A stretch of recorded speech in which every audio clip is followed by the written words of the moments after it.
tayo'y nakalimot.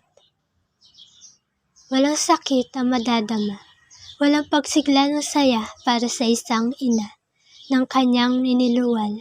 Ako ang bunga ng inyong pagmamahalan. Tinis lahat ng pagod, yaring hirap para lang ako'y may taguyod. Mula sa mga bagay na pangunahin hanggang sa pag-aruga, damit at pagkain. Ako'y iniduduyan at ika'y umaawit. Ito'y pampahele sa batang makulit. Puyat may hindi nagkulang na ako'y upang tumahan. Gabi hanggang umaga, ako'y lagi mong kinakarga. Hinahabol sa mabilis na paggapang, inaalalayan sa lakaran. Baon ko hanggang sa paglaki, ang mga bili ninyo palagi. Di ko yun malilimutan, maging kayo, kahit hindi nyo na ako natatandaan. O inay, payakap, ako ito ang inyong anak, mahal kong inay, pangako ang pagiging ina nyo sa akin ay aking susuklian.